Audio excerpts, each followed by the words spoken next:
네, 안녕하세요. 응급구조사 김건남입니다.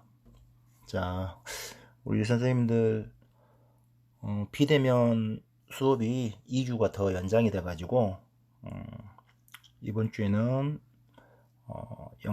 음성을 좀 넣어가지고 강의 영상을 좀 만들어 봤습니다. 여러분들 얼굴 직접 보고 이렇게 설명드리고 같이 토론하는 시간을 가져야 되는데 개인적으로 상당히 아쉽다고 생각을 하고 있고요. 우리 선생님들은 이제 응급구조사로서 지금 활동을 하고 계시고 지금 현장에서 코로나19에 맞서서 열심히 지금 싸우고 계시는데 다들 마스크 잘 써주시고 감염되지 않도록 열심히 또 예방조치를 해주셔야 될 것 같습니다. 빨리 이 사태가 종식돼서 강의실에서 만나 뵙고 싶네요. 자, 이 시간에는 노인 전문 응급처치학 5강을 배울 거예요. 5강. 자, 이 시간에는 이제 노인 환자 평가, 노인 환자를 평가하는 방법에 대해서 배워보도록 하겠습니다. 이번 학습의 목표는요, 일단 젊은 환자들을 볼 때와 노인 환자를 볼 때 좀 차이점이 있겠죠. 그 부분을 좀 이번 시간에 좀 배운다고 생각하시고, 노인 환자 평가 시에는 어떤 게 정상인지 어떤 게 비정상 소견인지를 좀 알고 계셔야 될 것 같아요. 그래서 이번 시간에 그런 것들을 좀 배워보시고, 그리고 노화라는 것에 대해서 감정적이고 심리적인 그런 반응을 우리들은 인식을 하고 있어야 되고요. 그리고 노인분들의 이 질병 상태를 또 빨리 인지를 할 수 있어야 될 것 같고, 특히나 최근에 코로나19 사태에서도 여러분들이 저명하게 알 수 있듯이 노인분들은 특히 이런 감염병에 정말 취약하죠. 이번 바이러스가 호흡기 질환의 문제를 야기시키고 그리고 심각한 폐렴까지 이어지면서 다장기 증후군, 폐혈증 이런 식으로 이제 진행이 되면서 사망률이 굉장히 올라가는데, 특히나 노인분들은 치명률이 굉장히 높다고 지금 보고되고 있고, 우리나라도 지금 고령화 사회에서 초고령화 사회로 지금 접어들었죠. 지금 전 세계적으로 이탈리아에서 사망률이 굉장히 높게 나오는데, 이탈리아가 일본 다음으로 고령 인구가 가장 많잖아요. 그래서 일본은 지금 어떻게 된 건지 좀 알 수가 없는 것 같고, 이탈리아는 지금 엄청나게 노인분들이 많이 돌아가시고 계십니다. 다행히 우리나라는 젊은 사람들이 확진을 좀 많이 받은 편이라서 치명률이 또 그렇게 높지가 않아요. 하지만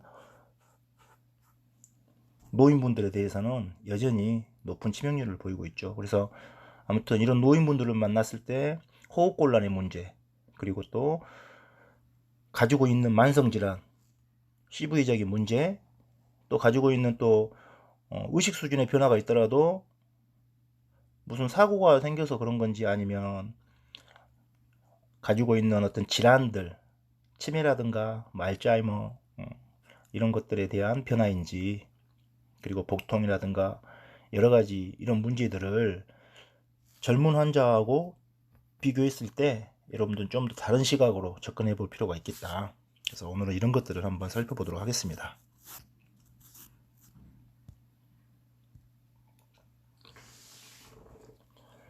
자, 뭐 여러분들 교재에 이렇게 뭐 어떤 사례가 나와 있는데, 보시면 이제 이렇게 빨간색으로 표시되어 있는 이 환자가 겪고 있을 만한 문제는 무엇인가 한번 쭉 읽어보시고요. 교재 읽어보시고, 뭐 시간 관계상 다 읽지는 않겠습니다. 여러분들 한번 읽어보시고, 이 노인분이 겪고 있을 만한 문제는 무엇인지 한번 생각해 보시고, 또 이분을 우리가 평가할 때 여러 가지 병력 조사를 위해서 우리가 어떤 질문을 해야 되고, 또 신체 검진은 어떤 식으로 해야 되는지에 대해서 한번 고민을 해주시면 좋을 것 같아요.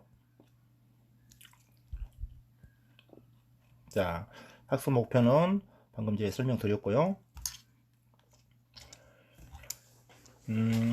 일단 노인 환자들은 노화에 따른 생리적인 변화 그리고 해부적 변화가 굉장히 또 젊은 사람들하고 틀리잖아요. 그리고 유전적인 요인도 있을 수 있고 만성 질환도 있을 수 있고 또 여러 가지 가지고 계시는 생활 습관 이런 것들을 포함해서 영향을 받게 되겠습니다. 그래서 대부분 이제 혈압과 관련된 문제들도 뭐 노인 분들은 좀 더 혈압이 높으실 거고 일단은 뭐 40대 이상이면 이제 혈압이 조금씩 올라가긴 하는데 이런 부분들에 대해서도 여러분들이 같은 혈압을 가지고도 노인과 또 상대적으로 비교해서 평가를 해야 될 것 같고요.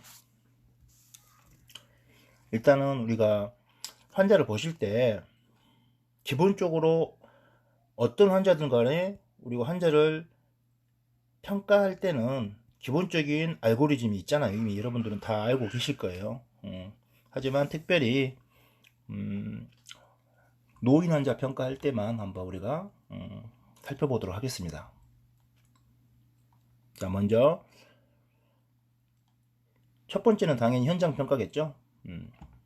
현장에 도착한 구급대원들은 일단은 어떻게 환자에게 접근을 할 것인지에 대해서 안전과 관련해 가지고 항상 현장이 안전한지 확인하시고, 그리고 환자가 만약에 혹시라도 넘어져 있거나 또 노인분들이 스스로 문을 열고 나올 수 없을 수도 있겠습니다. 그럴 땐 또 여러분들이 다른 방법을 또 강구를 해야 될 것 같고요. 그리고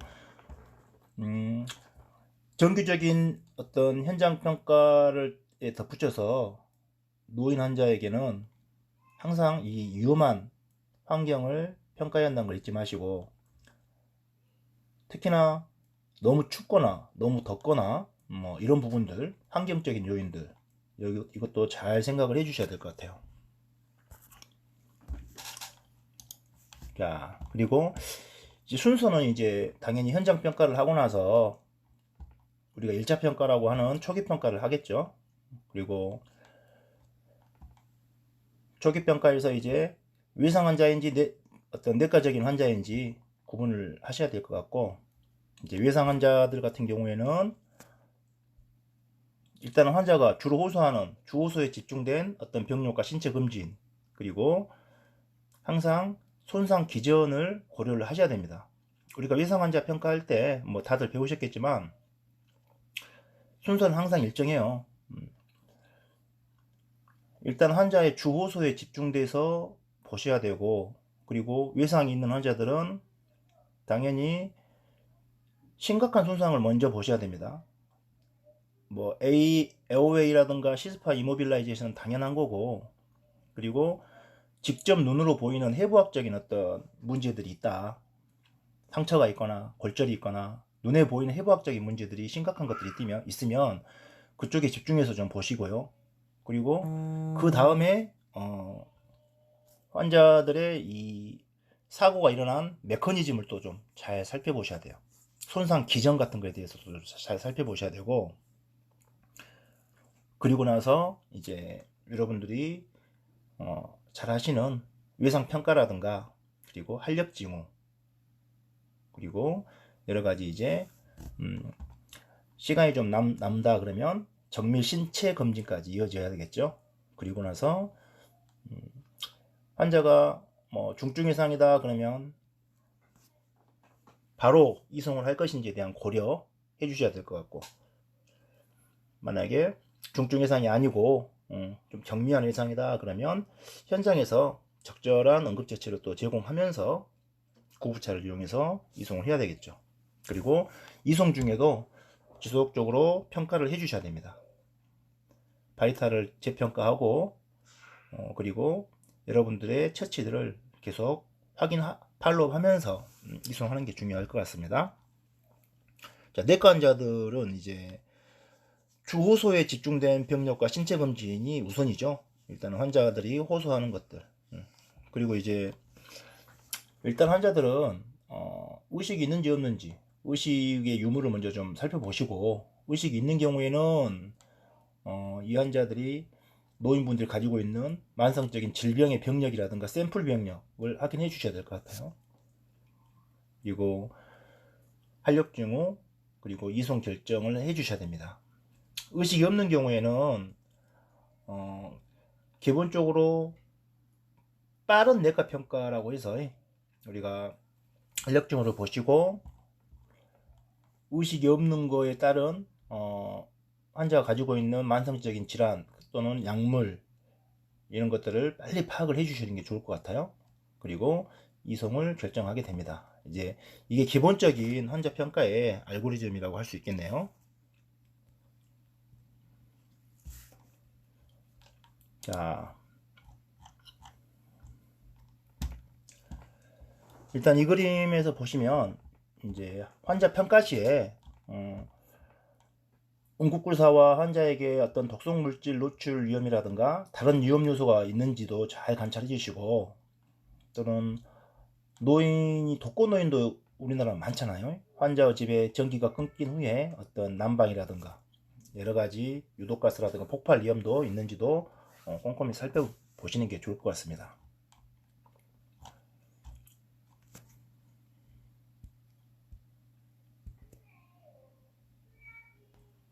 자, 노인 환자분들을 보실 때 또 이렇게 뭐 간병인이라든가 보호자가 있을 수 있겠죠. 그래서 어린이들을 우리가 평가할 때도 부모에게서 많은 정보를 얻을 수 있듯이 노인분들을 평가할 때도 만약에 혹시라도 주위에 간병인이라든가 보호자가 있다고 하면 그분들의 말씀에 좀 귀를 많이 기울여서 그분들이 잘 표현하는 것들을 잘 받아들여야 될 것 같습니다. 자, 그리고 노인분들과 직접 대화할 때도 항상 그분들은 말이 좀 어두운하실 수도 있고요. 좀 행설수설하는 그런 느낌도 받을 수 있는데, 출동한 구급대원들은 항상 참을성을 있게 잘 들어주시고 경청하는 태도가 굉장히 중요하겠죠. 그리고 이 환자분들의 의식 수준이 지금 정신 상태가 이전의 정신 상태하고 비교해서 갑작스러운 변화인지 아니면은 원래부터 그랬는지에 대해서도 한 번씩 꼭 확인을 해 주셔야 됩니다. 또 환자분들은 이제 치매를 앓고 있는 경우가 많겠죠. 그래서 혹시라도 이제 치매 초기에 있는 그 노인분들을 만나게 되면 그런 분들이 자신의 인지 능력이 상실된 거에 대해서 굉장히 당황할 수 있거든요. 그래서 어떤 질문을 주고받을 때 A에 좀 어긋나지 않도록 여러분들이 각별히 좀 신경을 써주셔야 돼요. 자, 또한 이런 노인분들을 평가할 때 우리가 이제 1차 평가 시에 기도 평가를 먼저 우선 시행해 주셔야 되는데요. 일단 노인의 기도 유지는 대부분 또 이렇게 틀니 같은 것들을 많이 사용하고 있거든요. 그래서 이런 틀니들이 기도 개방을 굉장히 이렇게 기도 개방을 원활하지 않게 틀니 때문에 기도가 막힐 수도 있고, 또 혹시라도 환자가 이제 의식이 처진다거나 보조 환기가 필요할 때 백벨로 마스크 환기를 하셔야 되는데, 틀니를 끼고 있을 때는 좀 이렇게 마스크 실링이라든가 이런 게 잘 되겠죠. 그런데 이제 틀니가 빠져버리면 어떤 얼굴에 연부 조직을 지탱하는 것들이 좀 힘들어져서 잘 확실하게 밀착이 안 되는 경우도 있고요. 또 정말 중증 환자에게 우리가 기관내 삭감 같은 걸 하게 된다고 하면 틀니를 꼭 제거를 하셔야 됩니다. 틀니를 제거하시고 이렇게 인투베이션을 해야 된다는 것도 잊지 마시고요.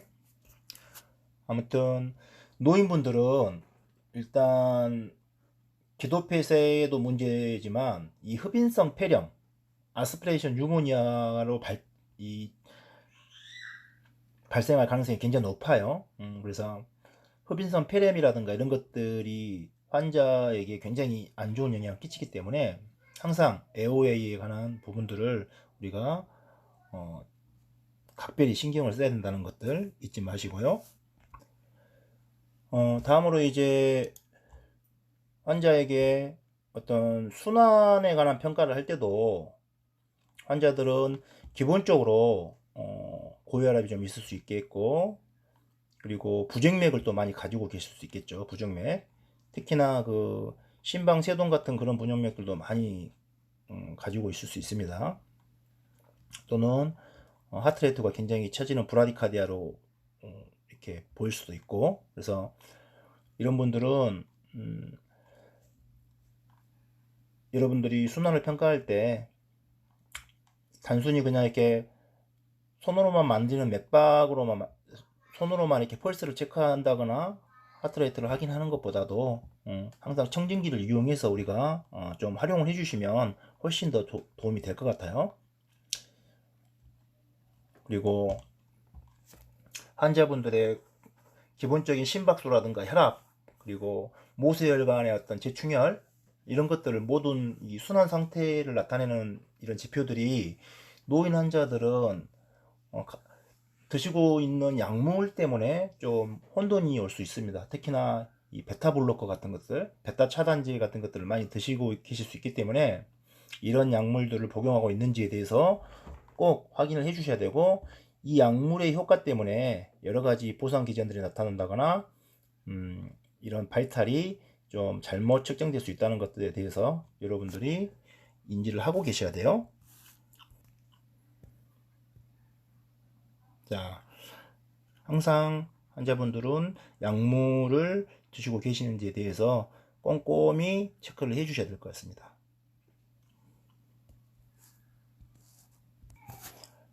네, 그리고 또한 노인 환자분들 같은 경우에는 처방된 약 외에도 민간요법에 의해서 어떤 약물을 섭취할 수가 있기 때문에 이 부분도 한번 꼭 체크하고 넘어가 주셔야 될 것 같습니다.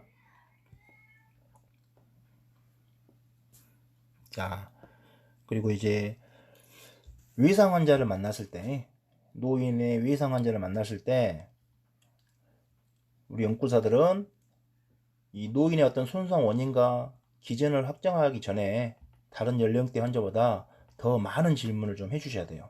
그리고 노인뿐만 아니라 혹시라도 옆에 간병을 하고 있는 사람이 있다면 그분에게도 많은 질문을 통해서 많은 정보를 얻어야 될 것 같습니다. 혹시라도 이제 환자분이 넘어졌다, 뭐 낙상이다 그러더라도 정말 이분이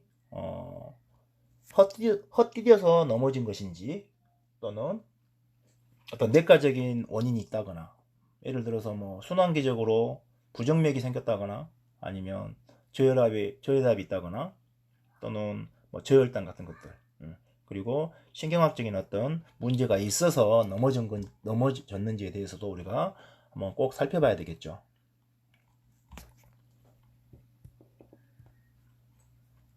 자, 그리고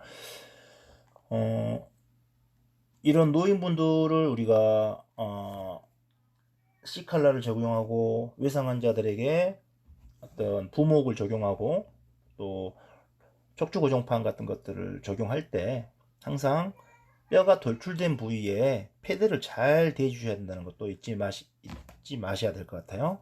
그리고 환자분들은 이제 허리가 또 젊은 사람처럼 곧게 펴져 있지 않고 척추 후만이라든가 여러 가지 또 이렇게 문제들이 생길 수 있겠죠. 그래서 항상 빈 곳에 패드라든가 담요 같은 것을 꼭 대서 그림에서 보시는 것처럼 욕창 발생이 되지 않도록 각별히 신경을 또 써주셔야 되는 부분도, 자, 그런 부분도 꼭 잊지 마시고, 항상 외상 환자들은 척추 고정방을 압박하기 전에 피부 손상을 예방해야 된다 라고 꼭 알고 계시고요. 적당한 패딩이 반드시 필요하다. 이런 분들은 이제 2차적인 문제로 욕창이 생기거나 그렇게 되게 되면 사실은 병원 재원 시간이 길어지게 될 거고, 또 나중에 합병증 유발될 확률이 굉장히 높아요. 그래서 꼭 이 부분 챙겨주시기 바랍니다. 또 우리가 이제 외상 환자들을 평가할 때 항상 양쪽 보수로 우리가 평가를 하게 되는데요. 관절염이라든가 류마티스, 뭐 관절염이라든가 이런 질환을 앓고 계시는 노인분들이 많겠죠. 그래서 어떤 관절의 변형 같은 것들을 많이 목격하게 될 거예요. 그래서 뭐 비특이적으로 너무 좀 많이 변형이 돼 있다 하더라도 이 변형이 실제적으로 어떤 골절이라든가 탈구에 의해서 생긴 변형인지 아니면 관절염이라든가 이런 것 때문에 생기는 변형인지에 대해서도 여러분들이 꼼꼼히 챙기셔야 돼요. 그리고 항상 또 어르신들은 관절염 약이라든가 여러 가지 고혈압 약, 또 스테로이드 계열의 약들을 많이 처방받아서 드시고 계시는 경우가 많기 때문에 이렇게 됐을 때 이제 또 특징적으로 나타나는 소견들이 굉장히 피부도 약해지고요. 피부가 또 멍이 잘 들겠죠. 그래서 이런 부분들도 양쪽으로 반드시 체크를 하시고 우리가 이제 이걸 이제 대칭의 법칙이라고 하죠. 항상 양쪽을 같이 체크하는 그런 평가가 필요해 보입니다.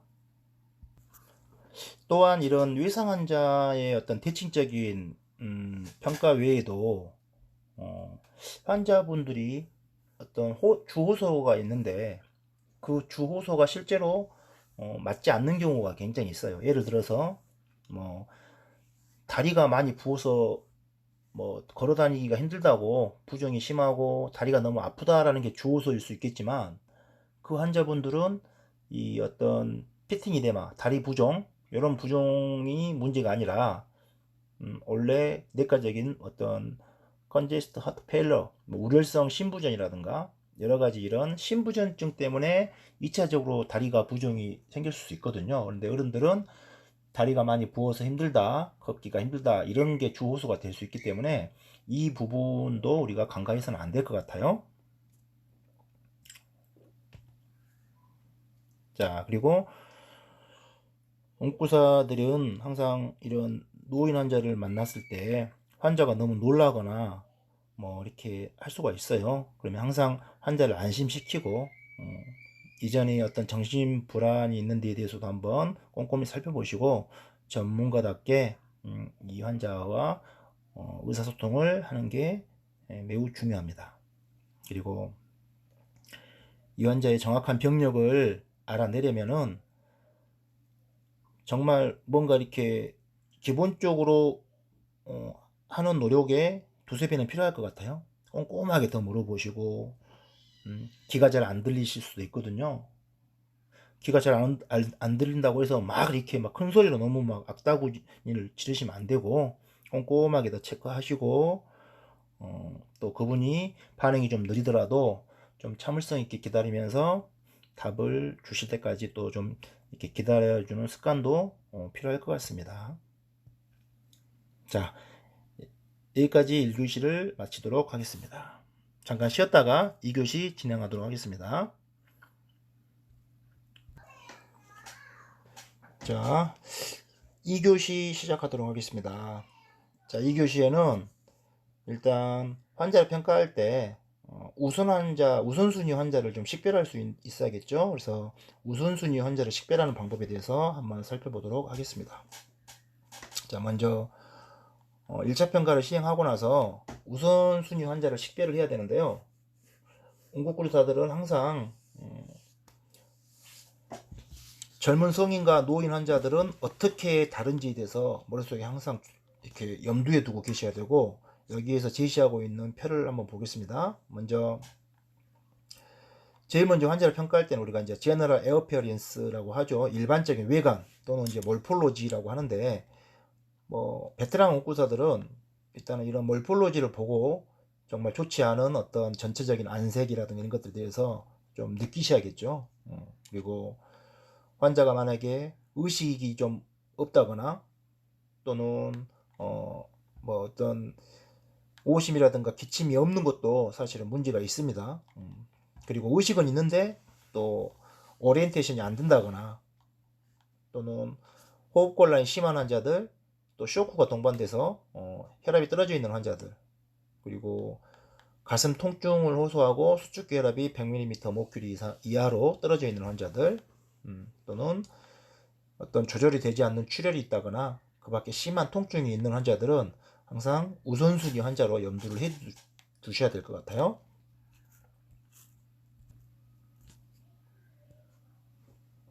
자, 다음으로 이제 우리가 노인 환자분들을 볼 때,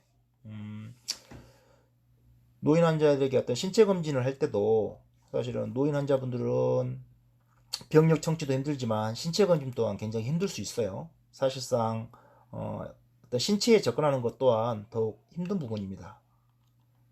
노인들은 대부분 몸을 보이는 것에 대해서 좀 불편함을 느낄 수가 있고 하기 때문에, 또는 또 온도 조절 기능이 또 약화되어 있겠죠. 그래서 자주 추위를 느끼거나 뭐 하기 때문에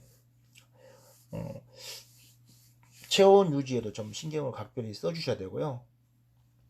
항상 편안함을 느끼게 할 수 있도록 우리가 각별히 주의를 해줘야 됩니다. 자, 다음은 노인 환자 우리가 신체 검진할 때 어떤 주목할 만한 검진 소견, 우리가 반드시 체크해야 될 부분들이 있겠죠. 그래서 이 표를 좀 보시면 일단 이제 머리부터 해서 쭉 신체 검진을 시작하는데, 머리 쪽에서는 어때요? 뭐 너무 가늘어진 두피라든가 또는 어떤 노인들의 특성, 자외선에 노출이 많이 되기 때문에 반점들이 있을 수 있겠죠. 그리고 얼굴도 마찬가지고, 또 청력이 또 많이 손실되어 있을 수 있습니다. 보청기가 있을 수 있고요. 그래서 잘 의사소통이 안 될 수 있다는 부분들, 그리고 눈 또한 시력이 많이 감소되어 있을 수 있고, 동공은 또 이렇게 축소되어 있을 수 있겠죠. 그리고 백내장이 있을 수 있어요. 백내장, 노인들은 백내장이 있기 때문에 이런 부분들도 우리가 꼭 검진 소견할 때 알고 계셔야 될 것 같고, 또 틀니를 하고 있는 경우가 많습니다. 틀니, 그리고 목의 움직임이 또 많이 감소되어 있고, 또 척추는 많이 굽어져 있을 수 있고요. 경직성 어떤 척추염이라든가 이런 것들이 또 있을 수 있습니다. 또 닫거나 움직일 때 만성적인 통증도 호소할 수 있어요. 자, 그리고 흉부 검진할 때 또 우리가 주목해야 될 부분은 호흡 시에 어떤 흉곽이 팽창하거나 팽창력이 감소되어 있다. 젊은 사람과 비해서 사실은 이제 흉벽의 탄력도 많이 떨어져 있고 하기 때문에 호흡 시에 이 체스트 라이즈, 그러니까 가슴이 올라오는 양상도 좀 많이 저하되어 있을 수 있고요. 그리고 복부 또한 근육 긴장이 많이 감소되어 있을 수 있고, 자, 그리고 골반 같은 경우에는 이제 뭐 슬립다운만 돼도 사실은 골절이 있을 수 있기 때문에 항상 뼈가 약해져 있다는 거, 그리고 운동 범위가 감소되어 있다는 것들 우리가 검진할 때 알고 계셔야 될 것 같습니다. 사지도 마찬가지로 우리가 운동 범위가 감소되어 있고 양쪽으로 항상 뒤친 쪽으로 봐야 된다겠죠. 또는 정맥류가 심할 수도 있고요. 또 다리가 많이 부종이 또 많이 있을 수 있고, 또 모세혈관 재충혈이 또 많이 감소되어 있을 수 있겠죠. 모세혈관 재충혈 시간도 많이 감소됩니다. 그리고 마지막으로 등 같은 데도 척추가 많이 굽어 있고, 또 넘어지시게 되면 압박골절 같은 것들을 또 많이 당하게 될 수 있습니다. 그래서 쉽게 골절된다는 것들 항상 염두에 두셔야 될 것 같습니다.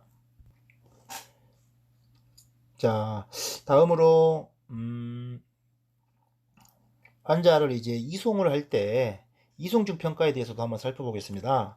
이송을 할 때는 응급구조사들이 시행한 처치를 꼭 계속 확인하면서 팔로우업을 해주셔야 돼요. 그래서 1차 평가도 지속적으로 반복을 해주셔야 되고요.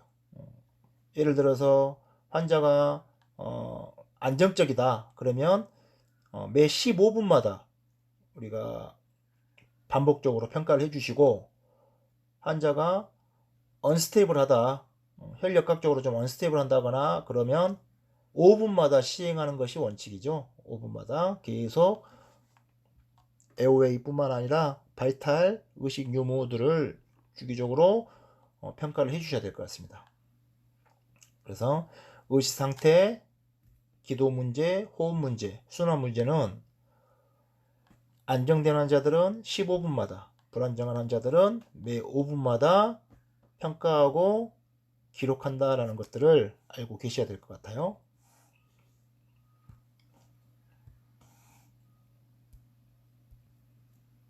자, 다음 사례는 이제 호흡 곤란을 호소하는 노인 환자분의 사례입니다. 한번 쭉 읽어보시고 이런 환자들이 잠재적으로 이 환자에게 어떤 일이 일어나고 있는 것에 대해서 한번 우리가 살펴보도록 하겠습니다. 자, 보시는 그림처럼 호흡 용적에 관해서 나온 사진인데요. 정상적인 어떤 성인의 흉부의 어떤 폐의 팽창력과 노화가 있는 노화로 인해 감소된 호흡 용적, 그러면 일상 전체적으로 호흡 용적이 평균 50%까지 줄어들 수 있다는 것을 여러분들은 반드시 알고 계셔야 돼요. 그리고 노인 환자들의 어떤 주호소 중에 가장 많은 주호소는 바로 호흡곤란이 될 수 있겠습니다. 호흡곤란. 이렇게 기본적으로 줄어져 있는 호흡 용적 때문에 사실은 더 안 좋아질 수 있겠죠.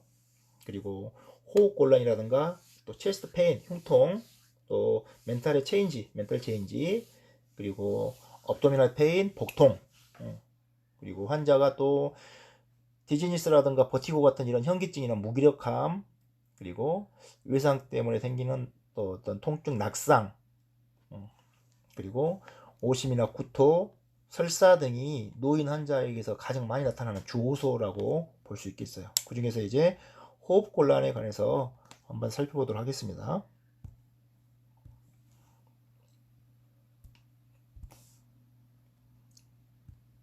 자, 노인분들이 가지고 있는 이제 호흡곤란은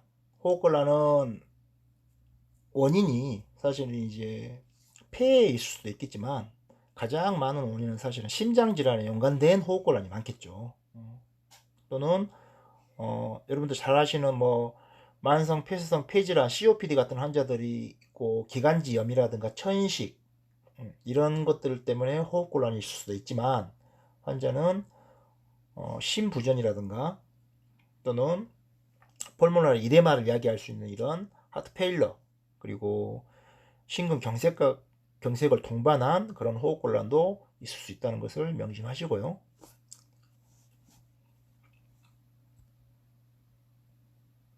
아무튼 이런 환자들이 복합적으로 이런 질병이라든가 과거 질환을 갖고 있을 수 있기 때문에 단정 짓기는 좀 힘들 것 같아요.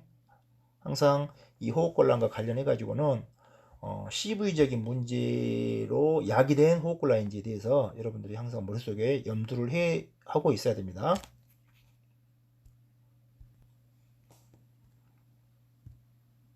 자, 이 표에서 지금 제시되고 있는 게 바로 노인 환자분들 호흡곤란을 야기할 때 어떤 COPD, 만성 폐쇄성 폐질환의 호흡기적인 문제인지 아니면 우렬성 심부전, 컨제스트 하트 페일러적인 문제인지에 대해서 한번 표로 지금 이렇게 나와 있으니까요. 이 부분을 한번 쭉 살펴보시고 한번 쭉 살펴보면 일단은 COPD 환자들은 대부분 장기적으로 흡연을 하고 있는 환자들이 많겠죠. 흡연 유무, 그리고 폐기종이라든가 기관지염, 그리고 만성 천식을 가지고 있는지, 그런 환자들은 대부분 산소 흡입기라든가 여러 가지 스테로이드 약제를 사용을 하고 계실 거예요. 그리고 만성적으로 아침에 헛기침을 하시는 이런 병력들이 바로 COPD의 좀 전형적인 병력이라고 볼 수 있겠고요. 또 신체 검진을 할 때 COPD 환자들은 여러분 잘 아시잖아요. 술통형 가슴이 있고 공기를 들이마실 때도 힘들어하지만 공기를 내쉴 때 훨씬 더 어려워하시거든요. 그래서 숨 쉬는 부분이 굉장히 그 노력을 많이 하게 되겠죠. 그리고 당연히 우리가 술통형 가슴 그래가지고 넓고 둥근 원통형 가슴을 가지고 있을 수 있고요. 또 여러분도 혹시 보셨을지 모르겠는데 손톱 귀저부에 부종이 좀 생겨요. 우리 곤봉형 손가락이라고 하죠. 그래서 손톱 아래쪽에 또 꼭 그 개구리 그 발가락처럼 곤봉처럼 동그랗게 곤봉형 손가락을 가지고 있는 경우가 만성 폐쇄성 폐질환 환자들의 신체검진 소견입니다.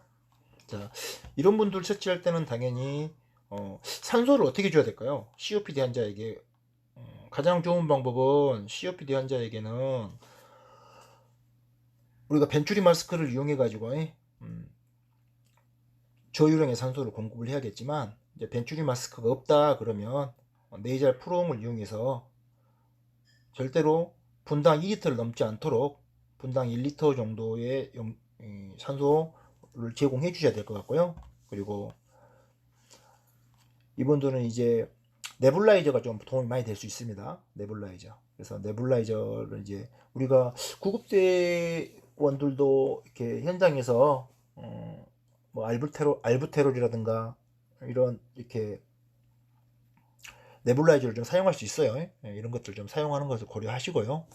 또 만약에 너무 산소 포화도가 떨어지고 힘들어 하신다 그러면, 우리가 흔히 여러분들을 아시기에 COPD 환자들은 산소를 주면 무조건 독이 된다라고 생각을 하시는데요. 산소를 주는 것과 기도를 유지하는 것은 틀린 별개의 문제가 될 수 있겠죠. 그래서 환자가 숨을 너무 못 쉬면 사실은 기관내 삭관을 해 주셔야 되는데, 기관내 삭관을 하게 되면 문제는 이제 환자가 나중에 벤틸레이터 위니, 그러니까 기관내 삭관을 인공호흡기를 떼는 행위가 너무 어려워질 수가 있어요. 그래서 그러더라도 이제 환자가 너무 안 좋으면 기관내 삭관을 해 주셔야 되고, 되도록이면 이제 병원에서도 기관내 삭관을 하지 않고 우리가 CPAP이라든가 바이팹 같은 그런 마스크 형태로 된 양압환기를 고려를 많이 하게 되는데요. 그렇더라도 너무 안 좋을 때는, ABG 결과가 너무 안 좋을 때는 병원에서도 기관내 삭관을 하고 인공호흡기를 거는 경우가 많이 있어요. 자, 그리고 반대로 이제 우려성 심부전이라든가 이런 CV적인 문제가 있어서 호흡곤란이 야기될 수 있다는 것을 또 알고 계셔야겠죠. 그래서 과거에 어떤 협심증이라든가 이런 병력이 있는지, 또는 MI로 인해서 간성동맥 우회술이라든가 여러 가지 뭐 CAG라든가 뭐 이런 PCI의 어떤 기항력이 있는지도 좀 살펴보시고요. 그리고 NTG 같은 그런 질산염 제제를 이렇게 처방받아서 드시고 계시는지. 그리고 우려성 심부전 환자들의 가장 특징적인 게 바로 앉아서 숨을 쉬는 우리가 자위호흡, 기자호흡이라고 하죠. 이렇게 누워 계시면 오히려 더 숨이 더 차신다고 해서 좀 앉아 계시려고 하는 경향이 있고요. 또 야간에 또 호흡곤란이 좀 더 심해지는 양상이 있습니다. 그리고 객담이라든가 거품이 이렇게 좀 많이 발생하는 그런 기침을 하게 되겠죠. 우려성 심부전이 있으면 당연히 폴모나리 이데마로 우리가 진행이 되게 됩니다. 그래서 이런 이데마가 심해지니까 청진시에도 수포음이 많이 들릴 수 있겠고, 그리고 이런 환자들은 공기를 들이마시는 것을 좀 더 어려워하세요. 공기를 좀 더 들이마시는데 어려워하시고, 그리고 JVD, 우리가 경쟁맥 팽창이 많이 돼 있습니다. 경쟁맥도 많이 팽개돼 있고, 하지나 발에 부종이 또 많이 생길 수 있겠죠. 그리고 흉부의 형태는 뭐 COPD하고는 좀 틀리게 정상적인 모습을 보일 수 있고요. 자, 이런 환자는 당연히 처치는 O2를 주셔야 되고요. 그리고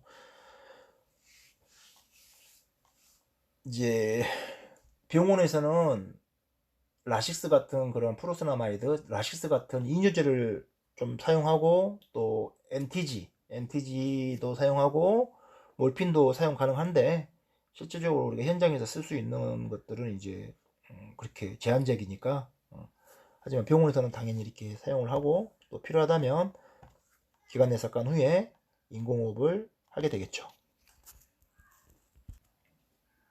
자, 그래서 우려성 심부전이라든가 CV적인 문제와 연관된 호흡곤란이 있을 때 환자들은 이렇게 앉아서 숨을 쉬려고 하는 노력들을 많이 하시고요. 또 갑자기 생기는 어떤 만성적인 호흡곤란이 아니고 갑자기 생긴 호흡곤란이다 그러면 항상 심장의 문제를 우리가 염두를 해 두셔야 될 것 같습니다. 그리고 환자분 혈압이 너무 낮다 그러면 혹시라도 드시고 계시는 니트로그리세린 같은 약이 있으면 이런 약들은 우리가 사용하지 않도록 각별히 신경을 써야겠죠.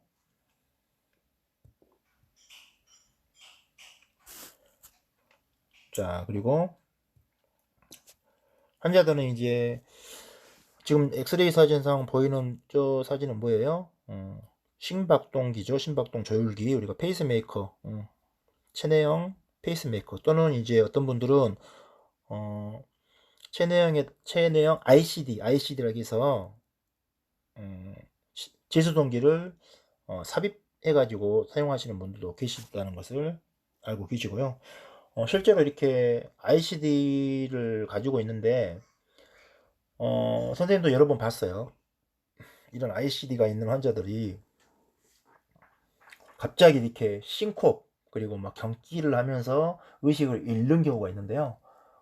그러다가 갑자기 벌떡벌떡 깨기도 하고 그래요. 그것은 뭐냐면 환자분들이 이제 심시세동 같은 그런 부정맥들이 갑자기 생기면 우리가 흔히 이제 브루가다 신드롬이라든가 기타 여러 가지 심시세동을 야기하는 그런 질환들이 있어요.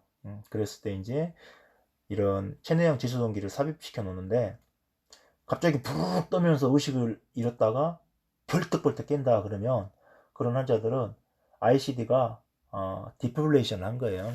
그래서 지수동이 되고 거기에서 이제 심장이 다시 이 심시세동이 종료되면서 환자가 이렇게 의식을 또 찾는 경우도 있고요. 이제 이런 모습들이 이게 이제 엑스레이라든가 이런 걸 찍어야 보이기 때문에 겉에서는 잘 안 보이죠. 하지만 여러분들 이렇게 보시면 가슴이 이제 볼록 튀어나와 있고 손으로 만져보시면 이런 모양 어떤 심장 박동기라든가 ICD 모양이 눈에 이제 보일 거예요. 그러면 이런 부분들을 여러분들이 좀 알고 계셔야지 처치하거나 할 때 혼란이 덜 할 수 있습니다. 자, 다음으로 이제 환자분들이 정신 이상 상태가 좀 있을 수 있습니다. 우리가 흔히 AMS라고도 이렇게 말을 하는데 이 정신 이상 상태가 있는 노인 환자들을 많이 만나게 됩니다. 이런 이상 행동을 한다고 해서 연락이 왔을 때 이런 환자분들은 어때요? 너무 그냥 노인이니까 당연히 정신 이상 상태가 생기는 것이 당연하다라고 가정을 하지 말아야 된다는 거죠. 그리고 가족이라든가 간병인이 이 노인의 정신장난에 대해서 염려로 EMS에 연락하는 경우가 아주 많다는 거예요. 정신질환이 있는 환자라 하더라도 이 환자에게 우리가 당연히 기도유지는 필요하고요. 1차 평가부터 해가지고 환자를 또 잘 평가를 해주셔야 되고, 더더욱 기도유지와 더불어서 이런 정신질환자들은 생체 징후의 어떤 모니터링을 좀 더 빈번하게 요구하게 됩니다. 환자 상태가 수시로 변할 수 있기 때문에. 그래서 너무 뭐 환자의 멘탈이 이러니까 그냥 하는 게 아니고, 이 전문적인 어떤 응구사들은 이 환자의 어떤 신전도 분석이라든가 또 정맥로 IV 확보를 포함한 여러 가지 전문 심폐소생술을 실시해야 되는 경우를 항상 머릿속에 두고 계셔야 됩니다. 자, 그리고 갑자기 생긴 어떤 멘탈 체인지다라고 하면 이 부분도 여러 가지 부정맥이라든가 심장마비의 전조 증상이 될 수 있기 때문에 절대로 예전부터 뭐 부정맥이 있었다고 해서 뭐 속단하지 마시고 계속 질문하고 확인하고 모니터링을 꾸준히 하면서 놓치는 일이 없도록 각별히 주의를 기울여 주시기 바랍니다. 자, 또한 이 정신의 어떤 문제가 있는 환자분들을 만났을 때는 의식이 있는 경우에는 세 가지로 반드시 확인하셔야 되겠죠.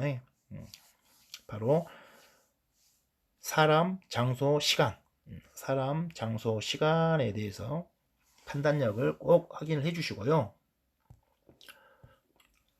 또 환자가 드시고 계시는 어떤 약물 때문에 생기는 문제일 수도 있기 때문에 이런 부분들도 꼭 챙겨 주셔야 됩니다.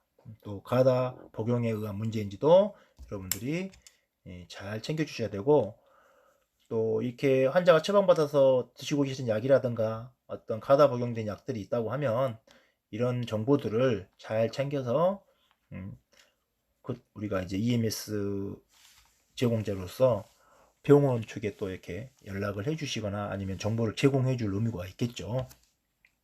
자, 여기까지 하고 잠깐 쉬었다가 3교시 진행하도록 하겠습니다.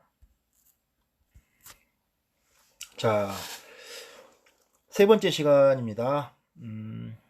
이제 세 번째 시간에는 환자 평가 시에 우리가 이제 잠재적인 원인이라든가 복통과 관련된 부분들, 이런 부분들에 대해서 좀 더 살펴보도록 하겠습니다.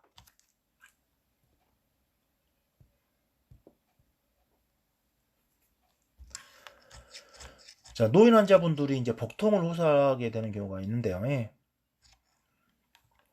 복통이 있는 환자들은 어떤 통증 유발 원인으로 우리가 노인분들이 복통을 호소할 때 가장 대표적으로 호소하는 문제들을 좀 알고 계시면 좋을 것 같아요. 그래서 첫 번째는 이제 혈관에 문제가 있을 수 있어요. 혈관 문제. 우리가 AAA, 3A라고 하죠. 복부 대동맥류, 대동맥, 동맥류. 그러니까 이 복부 대동맥류에 문제가 생길 수 있습니다. 그랬을 때도 심한 복통을 호소할 수가 있고요. 그리고 장감막의 허혈증 또는 장감막의 경색, 쉽게 말해서 창자감막으로 피가 잘 통하지 않아서 생기는 문제일 수도 있고요. 또는 개실염이라든가, 또 가장 많은 복통을 호소하는 이유 중에 우리가 담석증이 있기, 담석증.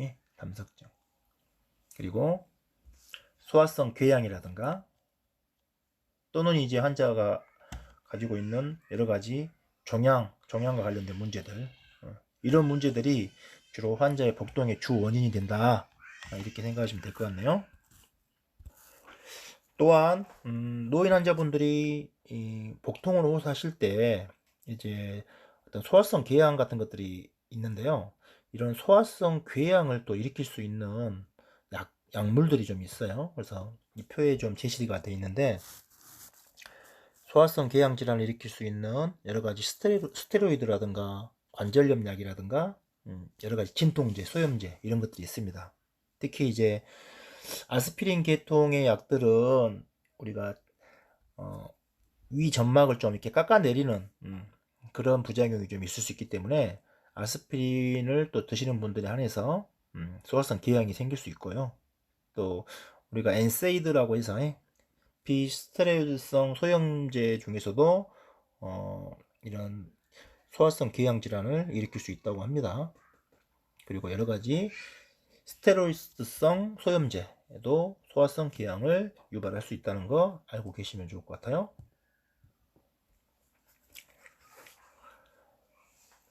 자, 그리고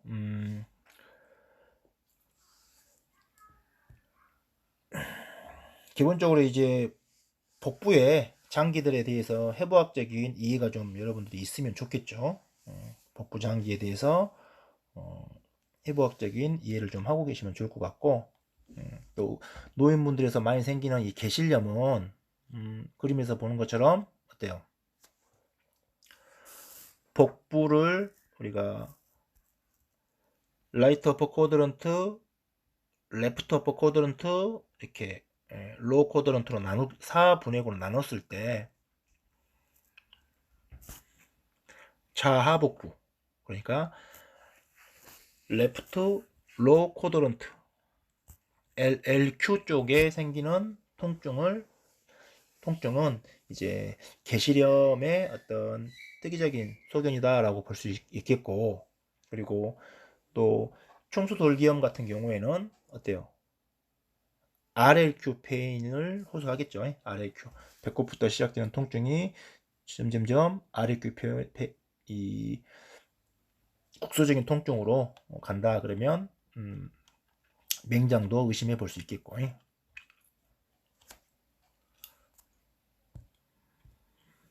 자, 그리고 여러분들 이렇게 복부에 대해서 기본적으로 뭐 이런 해부학은 잘 알고 계실 거니까요. 여러 가지 또 복부에서 문제가 생길 수 있는 부분들이 환자분들은 간에 있는 이 담낭, 쓸개에서 담관이 어때요? 담석이에서 막히게 됐을 때 우리가 흔히 꼴레라고 하죠. 담석증 때문에 생기는 복통도 많이 호소하는 경우가 있고요. 그리고 여기에 있는 소장이라든가 이런 것들에 의한 장감막에 허혈이 생기는 경우도 있고, 또 아까도 말씀드렸듯이 복부 대동맥류 파열에 의한 통증도 있을 수 있다는 거 꼭 기억해 주시기 바랍니다.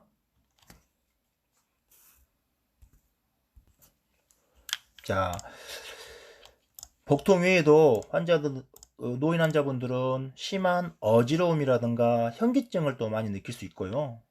또 일시적인 의식 소실로 이어질 수도 있습니다. 그래서 환자의 어지러움이라든가 이런 거에 대해서 여러분들은 또 단순한 어지러움증인지 아니면 현운인지 구분을 할 수 있어야 될 것 같고요.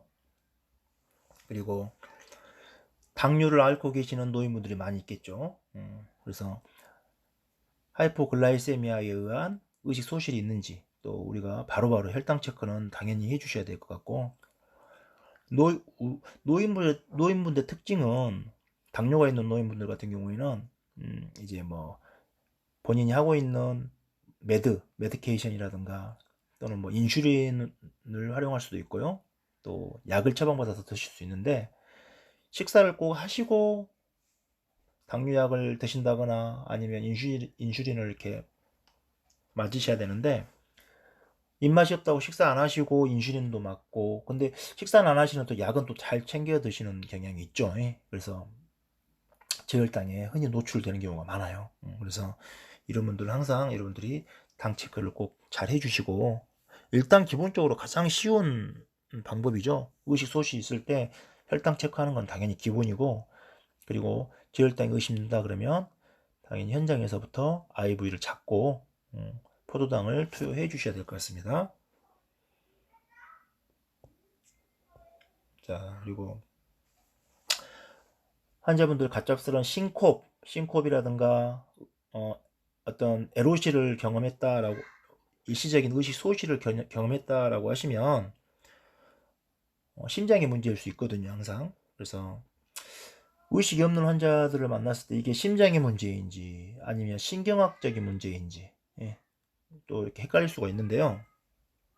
항상 염두에 둬야 될 것은 환자분들이 드시고 계시는 심장약이라든가 여러 가지 약물 때문에 생길 수 있다는 것을 우리가 염두를 해 주셔야 돼요. 자, 그리고 환자분들은 이제 기립성 저혈압이라든가 이런 것들도 있을 수 있어요. 그래서 편안한 자세에서 현기증이 있거나 그런 분들도 혈압을 재주시고, 그리고 또 기립성 저혈압이 있다 그러면 앉아서도 한번 재보시고, 또 1분 정도 있다가 일어서서 1분 동안 서 있게 한 다음에 또 혈압도 한번 재보실 필요가 있다라고 이 책에서는 공고하고 있습니다. 그리고 환자가 또 피부 때문에 또 고열에 의해서 문제가 생길 수 있기 때문에 체온도 반드시 체크를 해주셔야 되고요. 또 요즘에 이제 독감 백신이라든가 여러 가지 환자일 때 이제 백신을 맞게 되는데, 이 백신의 영향으로 요즘에 이제 지금 코로나19 바이러스도 바이러스인데 사실은 독감 환자들이 많이 줄었어요. 워낙 사회적인 거리두기라든가 마스크 착용, 그리고 가장 중요한 손 씻기를 잘 실천하고 있다 보니까 기본적으로 이런 자잘한 인플루엔자라든가 독감, 그리고 기본적인 어떤 감기 바이러스들이 바이러스로 힘들어하시는 분들이 많이 감소한 건 사실이고요. 그런데 미국 같은 경우는 이제 미국 독감 때문에 지금 많이 환자들 죽고 있잖아요. 예전에 스페인 독감에 거의 비슷한 수준의 독감이 지금 미국 독감 같아요, 제가 봤을 때는. 그래서 아무튼 코로나는 백신도 지금 개발되어 있지 않고 마땅히 치료약도 없는 상태니까 지금 하고 있는 방역이 정말 중요할 것 같고요. 이게 이제 많은 사람들한테 면역력을 발휘하려면 사실은 매스컴에서도 말하지만 백신이 빨리 개발돼야 되고, 아니면 많은 사람이 걸려서 자가 항체를 만들어내는 방법밖에 없을 것 같긴 합니다. 자, 아무튼 환자의 백신 접종 기록, 노인분들은 이런 백시네이션을 하고 나서 생기는 열도 있다는 거 여러분들 꼭 알고 계셔야 될 것 같습니다. 그래서 이런 고열이 난다 그러면 환자들이 드시고 있는 약을 체크하셔야 되고요. 그리고 백신을 맞은 기억력도 꼭 체크를 해주셔야 될 것 같습니다. 자, 다음으로 이제 노인 위상 환자 평가를 한번 간단하게 살펴보고 마무리를 하도록 하겠습니다. 자, 노인 환자 위상 평가는 뭐 전 시간에도 우리가 살펴봤다시피 빨리 환자들의 이송이라든가 치료의 방향을 결정하는 것이 굉장히 중요합니다. 시간을 단축시키려는 노력들이 굉장히 중요할 것 같아요. 그래서 대부분의 노인 환자들은 관절염이 있거나 거동이 또 부자연스럽기 때문에 낙상이라든가 여러 가지 외상에 노출될 위험이 굉장히 크죠. 자, 외상 환자를 볼 때 우리가 의식 유무 확인은 AVPU로도 볼 수 있지만 GCS 점수를 꼭 활용해서 환자의 의식 멘탈 스테이트를 반드시 여러분들이 계속 팔로우업을 해주시는 게 굉장히 중요할 것 같습니다. GCS 점수는 뭐 여러분들 너무나 잘 알고 있기 때문에 따로 설명하지 않고 넘어가도록 하겠습니다. 여러분들 GCS 점수 다 알고 계시죠? 우리가 아이 오프닝, 눈뜨기 반응, 그리고 버발 리스판스, 모토, 운동 반응을 봐서 총합을 15점으로 내고 있습니다.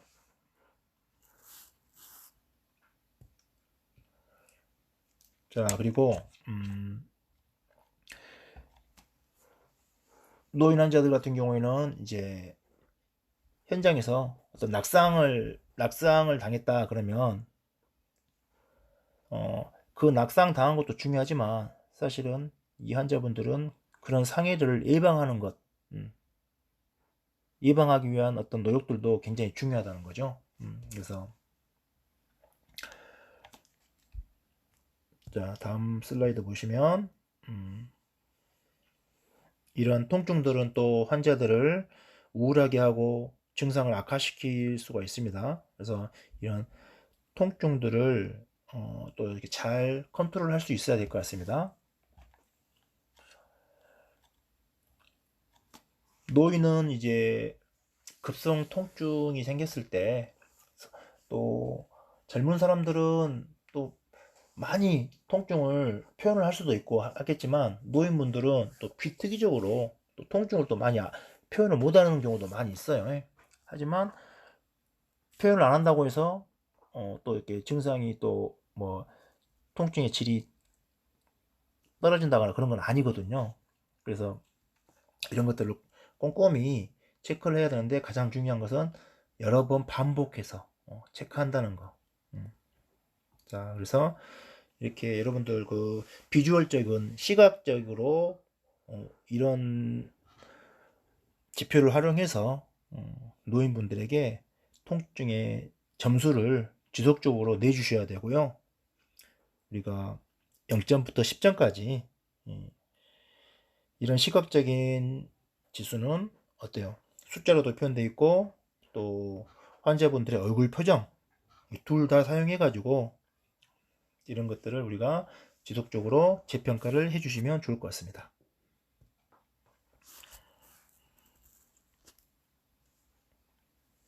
환자가 또 안정되어 있고 통증은 또 급성이다 그러면 또 국소적인 통증이다 그러면 또 집중 진단을 또 실행하는데 뭐 이렇게 특별히 문제는 없을 것 같고요.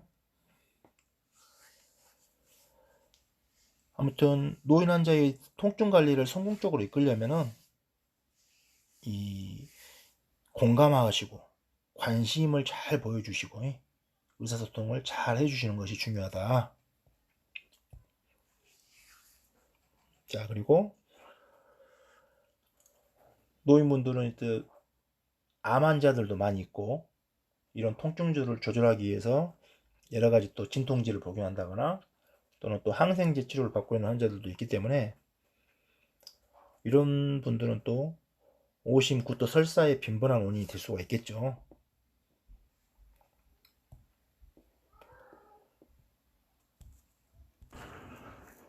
자, 마지막으로 정리하자면 노인 환자의 평가는 우리 연구사들에게 굉장히 복잡하기도 하고요. 또 높은 수준의 또 지식을 요하기도 합니다. 그래서 이러한 지식들은 더 우리가 더 학습을 많이 해야 되는 이유이기도 하고, 좀 더 나은 어떤 평가를 하기 위해서 여러분들이 또 부단히 노력해야 된다는 거 말씀드리면서, 자, 이 시간을 마치도록 하겠습니다. 여러분들 수고 많으셨어요. 다음 시간에 뵙겠습니다.